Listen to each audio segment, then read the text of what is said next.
അനിമോൻ ഇന്ന് പുതിയ മെസ്സേജ് ഇട്ടിരിക്കുകയാണ്. താങ്കൾ അത് ആ വാർത്ത കണ്ടിട്ടുണ്ടാകുമെന്നാണ് എനിക്ക് തോന്നുന്നത്. എന്തായാലും ഇതിൻ്റെ പേരിൽ എം പി രാജേഷ് രാജിവെക്കണമെന്ന് ഇന്നലെ പറഞ്ഞു. ഇന്നിപ്പോൾ എം പി രാജേഷ് മാത്രം പോരാ, മുഹമ്മദ് റിയാസ് കൂടി രാജിവെക്കണമെന്നാണ്. താങ്കളും ഇതിൻ്റെ അകത്ത് ഭാഗമാണെന്നൊക്കെ യു ഡി എഫിൻ്റെ ചില നേതാക്കളൊക്കെ പറഞ്ഞു തുടങ്ങിയിട്ടുണ്ട്. അപ്പോൾ ഇതൊക്കെ എങ്ങനെയാണ് താങ്കൾ ഇപ്പോൾ കാണുന്ന ഏറ്റവും പുതിയ സ്ഥിതി? യു ഡി എഫിൻ്റെ ഇന്നത്തെ സംസ്ഥാന നേതൃസമിതി യോഗത്തിന് ശേഷം മുഹമ്മദ് റിയാസ് ഉൾപ്പെടെ രാജിവെക്കണമെന്നും ഏറ്റവും ആവശ്യപ്പെട്ടുകൊണ്ടുള്ള കാര്യത്തെക്കുറിച്ച് മുഹമ്മദ് റിയാസ് നടത്തിയൊരു പ്രതികരണവും വന്നിട്ടുണ്ടല്ലോ ലാലെ. അദ്ദേഹം പറഞ്ഞതുപോലെ ഈ അധികാരം നഷ്ടപ്പെട്ടതിൻ്റെ ഒരു വിഭ്രാന്തിയിൽ 8 വർഷമായിട്ട് അധികാരം ഇങ്ങനെ അകന്നു നിൽക്കുന്നതിൻ്റെ ഒരു വല്ലാത്ത വേവലാതിയിൽ അവർക്ക് എന്തെങ്കിലും ഒരു പ്രത്യേകതരം അസുഖം പിടികൂടിയതിനുള്ള ചികിത്സ ഇടതുപക്ഷത്തിൻ്റെ കൈവശമില്ല. അത് പ്രത്യേകം ചികിത്സിക്കേണ്ടത് അവർക്ക് എവിടെയാണ് ചികിത്സിക്കാൻ പറ്റുക എന്നുള്ളത് അവർ നടത്തട്ടെ. നമ്മുടെ മുന്നിൽ ഇനി ഇദ്ദേഹം പറയുന്നത് പോലെ, ഇപ്പോൾ സേനാപതി വാദിക്കുന്നത് പോലെ ഇന്ന് അനിമോൻ പറഞ്ഞത് വിശ്വാസത്തിലെടുക്കണ്ടെന്നേ. അത് ലാലെ അവർ പറയുന്നത് പോലെ സർക്കാരിൻ്റെയൊക്കെ സമ്മർദ്ദത്തിനും ഭീഷണിക്കും വഴങ്ങിയിട്ട് പറഞ്ഞതാണ് വിചാരിക്കും. അത് മാത്രമല്ല, ഞാൻ മാതൃഭൂമി ചാനലിലോ മറ്റോ ഇന്നലെ തന്നെ കണ്ടത് ഒരു അരവിന്ദാക്ഷൻ, അത് ഇദ്ദേഹത്തിൻ്റെ പാർട്ട്ണറാണ്. ഇപ്പോൾ ഇദ്ദേഹത്തിൻ്റെ ഈ ആദ്യത്തെ സമ്മർദ്ദമൊന്നുമില്ലാതെ, സേനാപതി പറയുന്ന സമ്മർദ്ദമൊന്നുമില്ലാതെ ബാറുടമ അനിമോൻ വെളിപ്പെടുത്തിയ കൂട്ടത്തിൽ ഇടുക്കിയിലെ ഒരു ഹോട്ടലിൻ്റെ പേര് പറഞ്ഞിട്ട് ആ ഹോട്ടലുകാർ മാത്രമാണ് 2.5 ലക്ഷം കൊടുത്തത് എന്ന് പറയുന്നുണ്ട്. പക്ഷെ ആ ഹോട്ടലിൻ്റെ ഉടമസ്ഥരിൽ ഒരാളായ അരവിന്ദാക്ഷൻ പറയുന്നു ഞങ്ങൾ അങ്ങനെ ഒരു പണം കൊടുത്തിട്ടില്ല എന്ന്. അത് ഇന്നലെ തന്നെ വന്നിട്ടുണ്ട് കേട്ടോ. ഇനി അതും പോട്ടെ, സമ്മർദ്ദത്തിൻ്റെ ഭാഗമായിട്ട് പറഞ്ഞത്. പക്ഷെ നിങ്ങൾ നോക്കൂ സേനാപതി വേണു, നിങ്ങൾ പറയുന്നു ഇദ്ദേഹം ഇടുക്കിക്കാരനാണ്, ഇടുക്കി ജില്ലയിലെ ഈ സംഘടനയുടെ നേതാവാണ്. അവരുടെ ഗ്രൂപ്പിൽ പറയുന്ന ഒരു ശബ്ദ സന്ദേശമാണ്. ഇപ്പോൾ സേനാപതി വേണു ഇടുക്കിയിലെ കോൺഗ്രസിൻ്റെ പ്രമുഖനായ നേതാവാണ്. അവിടുത്തെ കോൺഗ്രസിൻ്റെ ഗ്രൂപ്പുകളിൽ സേനാപതി വേണു ഉണ്ട്. സേനാപതി വേണുവിന് ആ ഗ്രൂപ്പിൽ ഒരു കാര്യം പറയണമെങ്കിൽ ഞാൻ സേനാപതി വേണു DCCയുടെ ഇന്ന ഭാരവാഹി, KPCCയുടെ ഇന്ന ഭാരവാഹി എന്ന് പ്രത്യേകം പരിചയപ്പെടുത്തുമോ? അതല്ല, ഞാൻ സേനാപതി വേണുവാണ് എന്ന് ലളിതമായിട്ട് ഒറ്റ വാക്കിൽ പറയുമോ? ചിലപ്പോൾ താങ്കളുടെ അത്രയും ചിരപരിചിതനായ നേതാവായതുകൊണ്ട് ശബ്ദം കൊണ്ട് തന്നെ തിരിച്ചറിയായിരിക്കും. കാരണം ഗ്രൂപ്പിൽ നിങ്ങളുടെ പേരും നമ്പറും അടക്കാണല്ലോ വരിക താങ്കളൊരു ശബ്ദരേഖ ഇടുമ്പോൾ. അപ്പോൾ ആ പേരും നമ്പറും കാണുമ്പോൾ തന്നെ ആളുകൾക്ക് അറിയാമല്ലോ ഇത് സേനാപതി വേണു ആണെന്ന്. പ്രത്യേകിച്ച് പരിചയപ്പെടുത്തേണ്ടി വരില്ലല്ലോ, നിങ്ങൾ തന്നെയുള്ള നിങ്ങളുടെ സ്വന്തം ഗ്രൂപ്പിൽ. അപ്പോൾ ഇദ്ദേഹം ലാലെ അദ്ദേഹം അംഗമായിട്ടുള്ള, അദ്ദേഹം പ്രസിഡന്റായിട്ടുള്ള ഇടുക്കിയിലെ ബാർ ഉടമകളുടെ ഗ്രൂപ്പിൽ പറയുകയാണ്. പക്ഷേ ആ വാചകം കേൾപ്പിക്കാൻ പറ്റുമെങ്കിൽ ഒന്ന് കേൾപ്പിച്ചു കൊടുക്കുക വേണു. എങ്ങനെയാണ് അദ്ദേഹം തുടങ്ങുന്നത്? ഞാൻ അനിമോനാണ്, ഞാൻ ഇടുക്കിയിലെ ഇതിൻ്റെ പ്രസിഡന്റ്, ഇതിൻ്റെ സംസ്ഥാന വൈസ് പ്രസിഡന്റ്. സ്വന്തം ഗ്രൂപ്പിൽ സ്ഥിരമായിട്ടുള്ള ഒരു ഗ്രൂപ്പ്, ചിലപ്പോൾ പ്രസിഡന്റ് ആയതുകൊണ്ട് അദ്ദേഹം ചിലപ്പോൾ ആ ഗ്രൂപ്പിൻ്റെ അഡ്മിൻ പോലും ആയിരിക്കാം. അങ്ങനെ ഒരു ഗ്രൂപ്പിൽ ഈ ഭാരവാഹിത്വമൊക്കെ പറഞ്ഞിട്ട് പരിചയപ്പെടുത്തേണ്ട വല്ല കാര്യമുണ്ടോ? ഞാൻ അനിമോനാണ്, ഇങ്ങനെ ഇന്ന് സംസ്ഥാന യോഗം നടന്നിട്ടുണ്ട്, ഇന്നടുത്ത് അവിടെ ഇങ്ങനെ ചർച്ച വന്നിട്ടുണ്ട് എന്നല്ലേ പറയേണ്ടതുള്ളൂ. പക്ഷെ ആ ഗ്രൂപ്പിൽ അദ്ദേഹം സംഭാഷണം തുടങ്ങുന്നത് തന്നെ ഞാനിതാ നിങ്ങളുടെ ജില്ലാ പ്രസിഡന്റ്, സംസ്ഥാന വൈസ് പ്രസിഡന്റ് എന്നൊക്കെ പറഞ്ഞുകൊണ്ടാണ്. അവിടെയാണ് സാധാരണ സേനാപതി വേണുവൊക്കെ പറയുന്നത് പോലെയുള്ള വാചകം ഞാൻ ഉപയോഗിക്കുന്നത്. അരി ഉണ്ണുന്നവർക്ക്, അരിയാഹാരം കഴിക്കുന്നവർക്ക് മനസ്സിലാവൂലേ?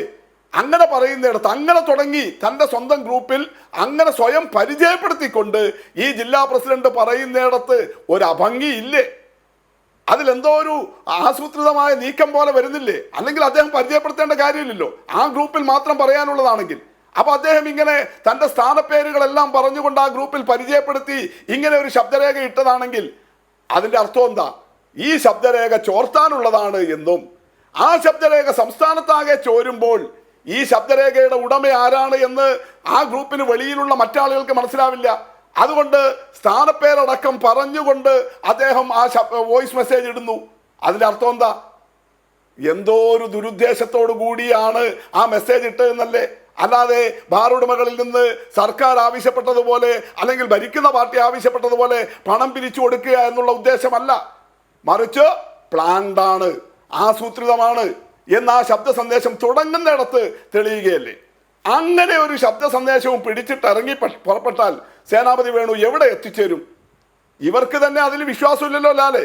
ഇന്നിപ്പോൾ UDF യോഗം ചേർന്ന് റിയാസൊക്കെ രാജിവെക്കണം എന്ന് പറഞ്ഞെങ്കിലും സമരം തീരുമാനിച്ചിട്ടില്ല. എന്തേ സമരം തീരുമാനിക്കാത്തത്?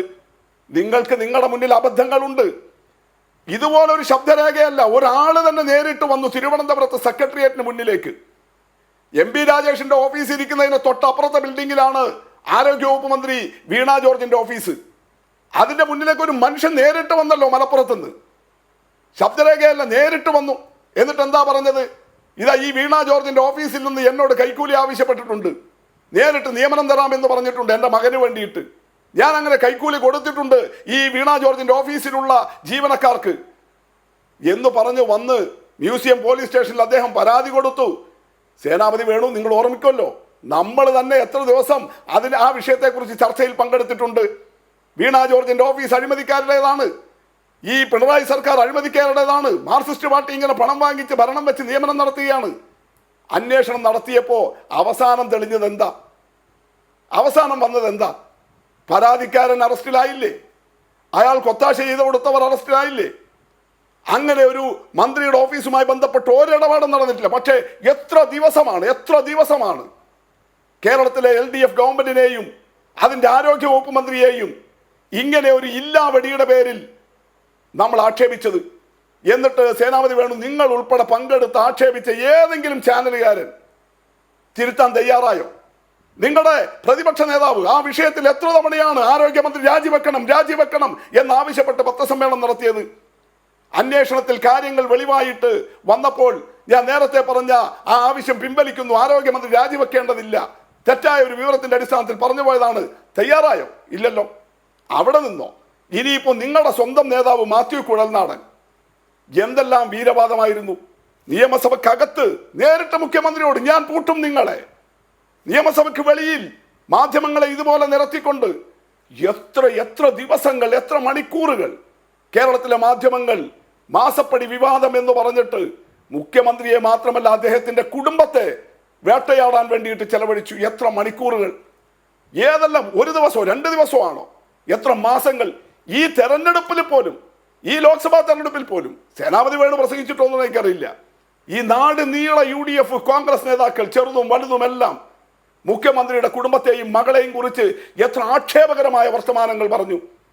എന്നിട്ട് വിജിലൻസ് കോടതിയിൽ കേസുമായിട്ട് പോയി. എന്താ ഇപ്പോൾ വിജിലൻസ് കോടതി എടുത്തിരിക്കുന്ന നിലപാട്? എടുത്തെറിഞ്ഞില്ലേ? എന്തേ മാത്യു കുഴൽനാടൻ ഈ പുതിയ ശബ്ദരേഖാ വിവാദം തൻ്റെ നാട്ടിൽ, മാത്യു കുഴൽനാടൻ്റെ നാട്ടിനോട് ചേർന്നിട്ടാണല്ലോ അദ്ദേഹം കൂടി നിൽക്കുന്ന ഇടുക്കിയിൽ അദ്ദേഹത്തിൻ്റെ ഭൂമിയും കാര്യങ്ങളും ഉള്ളതാണല്ലോ, ആ നാട്ടിൽ നിന്നാണല്ലോ വിവാദം വന്നത്. എന്താ ഈ 3 ദിവസമായിട്ടും മാത്യു കുഴൽനാടൻ മിണ്ടാത്തത്? ഇടതുപക്ഷത്തിന്റെ ഈ പിണറായി വിജയന്റെ ഗവൺമെന്റിന്റെ അഴിമതിക്കെതിരെ ഘോരം പ്രസംഗിക്കാൻ വലിയ വില്ലാളി വീരൻ വക്കീൽ എന്ന് പറഞ്ഞിട്ട് വന്നയാൾ 3 ദിവസമായിട്ടും മിണ്ടുന്നില്ലല്ലോ സേനാപതി വേണു. എന്തേ മിണ്ടാത്തത്? അദ്ദേഹത്തിന് മറ്റേ കേസിൽ കിട്ടിയ അനുഭവം കിടക്കുകയല്ലേ? എന്തേ പത്രസമ്മേളനം നടത്തിയിട്ട് ഈ ശബ്ദരേഖ വെച്ചിട്ട് MP രാജേഷ് രാജിവെക്കണം, റിയാസ് രാജിവെക്കണം എന്ന് പറയുന്നവർ, ഇതാ നേരത്തെയും ഈ ഗവൺമെന്റിനെ കുറിച്ച് നമുക്ക് അനുഭവമില്ലേ? ഇങ്ങനെ ആരോഗ്യമന്ത്രിയുടെ കാര്യം എന്തേ മിണ്ടാത്തത്? ഒരു ഉപമയ്ക്ക് വേണ്ടിയിട്ടോ പഴയ അനുഭവമായിട്ടോ?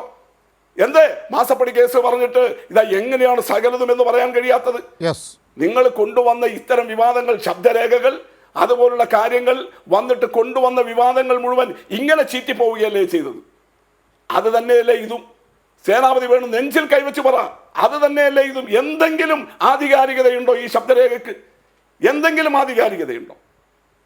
ഞാൻ അതുകൊണ്ടാണ് പറഞ്ഞത്, അദ്ദേഹം ആ ശബ്ദരേഖ തുടങ്ങുന്ന അദ്ദേഹത്തെ പരിചയപ്പെടുത്തിക്കൊണ്ട് സ്വന്തം ഗ്രൂപ്പിലാണെങ്കിൽ അങ്ങനെ പരിചയപ്പെടുത്തേണ്ട കാര്യമില്ല. അങ്ങനെ വലിയ വിശദമായിട്ട് തൻ്റെ അഡ്രസ്സും ടാഗ് ലൈനും എല്ലാം പറഞ്ഞ് പറയുന്നിടത്തുനിന്ന് വളരെ കൃത്യമല്ലേ?